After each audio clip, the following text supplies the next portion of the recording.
নমস্কার বন্ধুরা, welcome back to live আড্ডা ফুটবল। তো বন্ধুরা, আরও একটা নতুন ভিডিওতে তোমাদের সকলকে স্বাগত জানাই। তো বন্ধুরা, ভিডিওটা আশা করছি তোমাদের ভালো লাগবে। তো আজকে সানডে এবং আজকে কিছু গরম খবর তোমার সঙ্গে শেয়ার করার আছে, এবং চ্যানেলে যারা প্রথমবার তারা অবশ্যই চ্যানেলটিকে সাবস্ক্রাইব করে রাখবেন, যাতে পরবর্তীকালে এরকম খেলার আপডেট তোমাদের কাছে পৌঁছে যায়।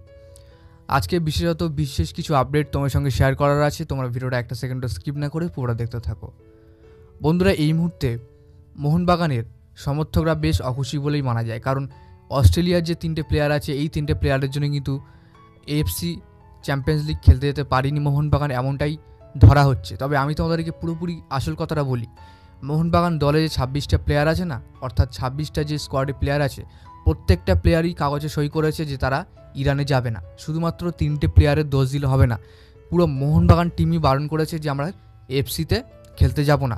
তো সেক্ষেত্রে মোহনবাগানের দর্শকরা কেন তাদেরকে কাওয়ার্ড বলবে না, এটাই তাদের কাওয়ার্ড বলার একমাত্র সূত্র। তো যাই হোক, এইসব কথা পরে আসি, এইসব কথা নিয়ে আর কথা বলতে চাই না। আজকে তোমাদেরকে একটা নতুন আপডেট দেবো। মোহনবাগান তারা কিন্তু নতুন প্লেয়ারকে টার্গেট করছে, এবং সেই প্লেয়ারটা কিন্তু স্কটল্যান্ড থেকেই।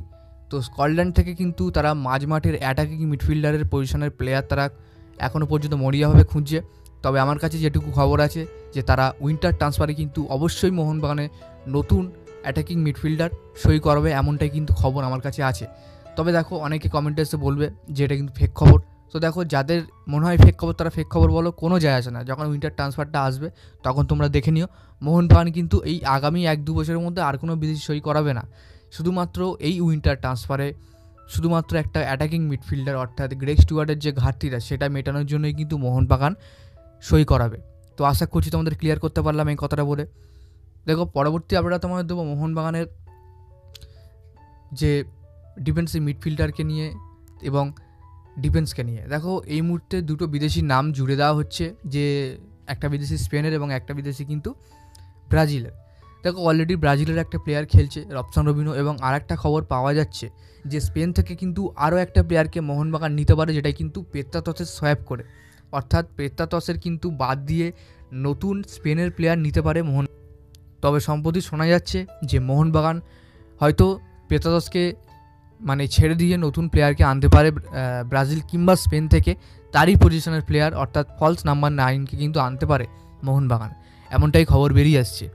দেখো, নাম্বার 9 এবং নাম্বার 10 হিসাবে তো মোহনবাগান অনেক প্লেয়ারকে আনতে পারে। তবে অনেকেই বলছে পেত্রাতসকে ছাড়বে না, আবার অনেকেই বলছে দিমিত্রি পেত্রাতসকে ছেড়ে দেবে। এবং আমি তোমাদেরকে বলতে যাচ্ছি, দিমিত্রি পেত্রাতসকে কিন্তু মোহনবাগান রিলিজ করে দেবে খুব তাড়াতাড়ি। হ্যাঁ বন্ধুরা, এটা শুনতে খুব খারাপ লাগলে এটাই কিন্তু সত্যি খবর।